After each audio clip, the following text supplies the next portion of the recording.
Ben Carson says, well, slavery really wasn't anything to be ashamed of. Not a big deal. All right, let's put it in context. Here it is. And interestingly enough, you look back to the beginnings of this country and our founders, a lot of people are trying to denigrate them now, saying that they were horrible people, maybe because some of them had slaves, and that America is a horrible place because we had slavery.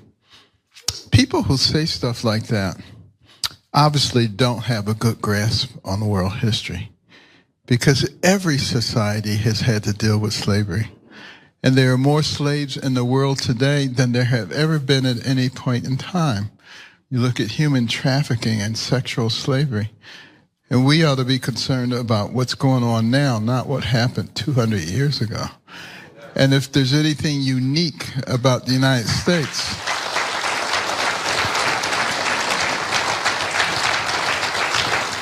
if there's anything unique about the United States and slavery, it's that we had so many people who were vehemently opposed to it that we fought a bloody civil war to get rid of the evil institution. And that's what we should teach our children. Our history is nothing to be ashamed of. There's good, there's bad, and there's ugly, as there is in every society inhabited by human beings, which is why we need a savior. And that savior for Ben Carson is Master Donald Trump. He was campaigning for Trump while explaining to white people how, well, racist white people in particular, that it's okay. That there are some black people who agree that slavery was not a big deal. Ben Carson is among them. Put up the picture, full mass. This is insane.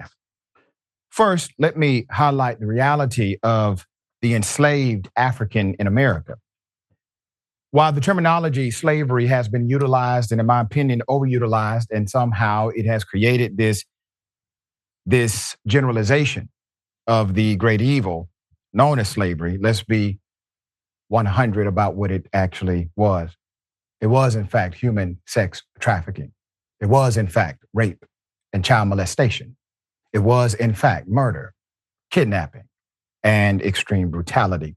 All of these things are contextualized under the umbrella of what they call slavery. Who would ever say that child molestation, human trafficking, and murder is, in fact, not that bad? Who?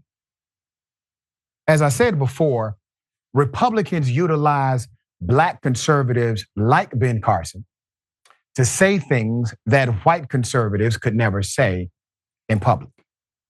Imagine a white conservative saying what Ben Carson has just said.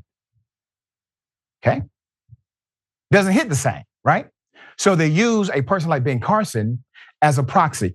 Ben Carson was a famed surgeon, one of the best in the 1980s, according to the narrative. Did things, broke records, was able to perform in ways that no other surgeon could. When he got appointed to a cabinet position by then President Trump, what is he appointed over? HUD. Yeah, as if he's experienced in housing and urban development. But the connection is urban. Ben Carson, black. We'll let him run it. Let's get it.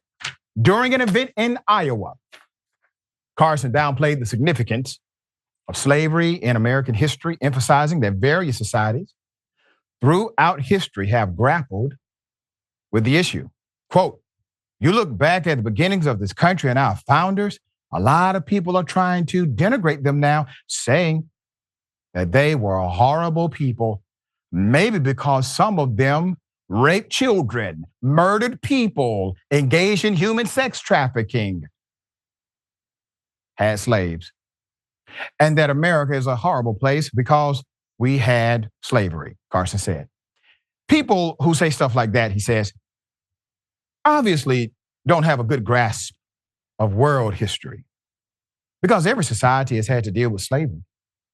And there are more slaves in the world today than there have ever been at any point in time, he added, before using human trafficking and sexual slavery as examples. Think about the argument he's posing. What if he would have said just murder? Let's just take another evil like murder. What if his contextualization was about how murder is not that big a deal in how this country was founded? You know, they had to murder natives. And murder is not a big deal in context. Would that sound kosher to you? Of course not. It only works in the narrative of slavery. Isn't that ironic? Black African slavery in America, to be precise. He also defended the U.S. by highlighting the Civil War as a unique instance of an uprising against slavery. Talk about talking out of both sides of your ass. We fought a bloody civil war to get rid of the evil institution. Wait a minute, Ben, I thought you said it wasn't that bad. Now it's an evil institution? You just said 5 minutes ago, wasn't it? I don't understand, Ben. And that's what we should teach our children, Carson said. Our history is nothing to be ashamed of. Meanwhile, the Yale graduate, and I need Yale to release a statement on this. The Yale graduate who was awarded the Presidential Medal of Freedom by former President George W. Bush in 2008 has often referred to enslaved people as immigrants. Immigrants, okay?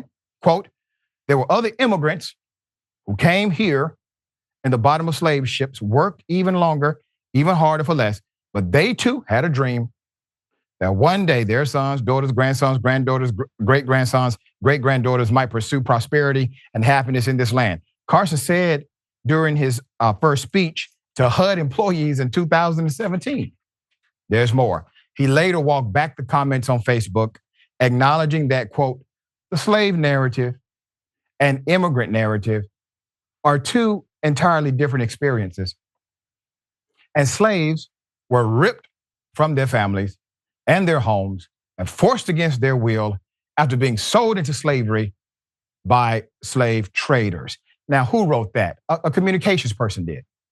Okay, he didn't write that. Somebody on his team did. There's more. However, Politico pointed out that the ideology was subscribed to by the highly regarded doctor long before he pivoted into politics. He echoed nearly the same words in his 2000 book, The Big Picture, quoting his speech at a United Way conference in Alabama in 1997. Well, look at there. And Ben is supposed to be an enlightened fella.